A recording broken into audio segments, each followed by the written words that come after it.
Amerika Serikat menjatuhkan sanksi paling besar terhadap Iran sejak 2018.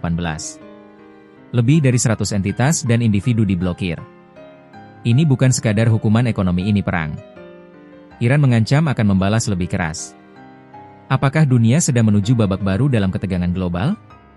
Simak analisis lengkapnya hanya di sini. Pada 30 Juli 2025, Departemen Keuangan Amerika Serikat mengumumkan sanksi baru yang menargetkan 115 individu, perusahaan, dan kapal laut yang terlibat dalam jaringan pengiriman minyak Iran dan Rusia. Langkah ini digambarkan sebagai paket sanksi terbesar terhadap Iran sejak 2018, tanda bahwa Washington meningkatkan tekanan secara signifikan terhadap Teheran. Menurut pernyataan resmi, jaringan ini telah menghasilkan puluhan miliar dolar dari penjualan minyak ke seluruh dunia, melanggar sanksi internasional dan membantu pembiayaan operasi berbahaya rezim Iran dan Rusia.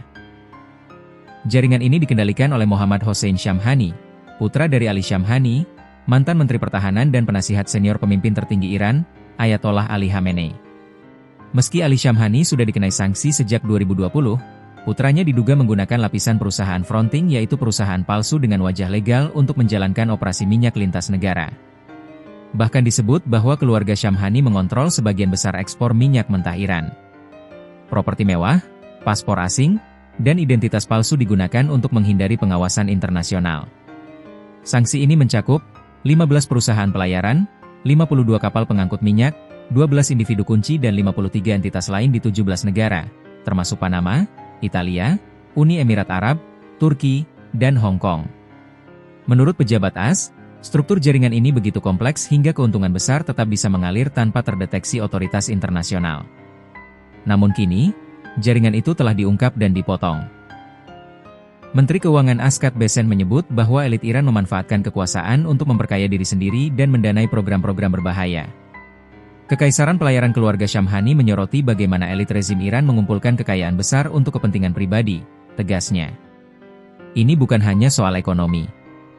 Ini tentang mencegah Iran dari memperluas pengaruh militernya, termasuk dukungannya terhadap kelompok militan di Timur Tengah seperti Hizbullah dan Houthi.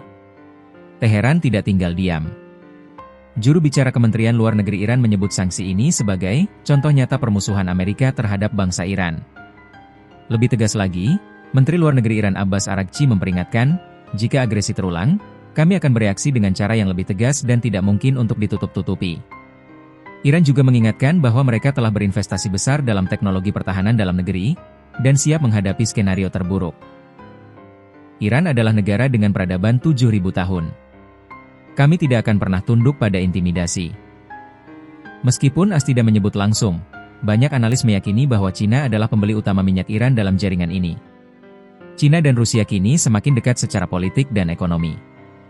Iran sendiri telah menjalin hubungan strategis dengan keduanya, termasuk penjualan drone Shahed ke Rusia dan kerja sama energi dengan Beijing. Sanksi ini secara tidak langsung juga merupakan pesan kuat ke Blok Timur, bahwa AS akan terus menekan negara-negara yang menantang dominasi globalnya.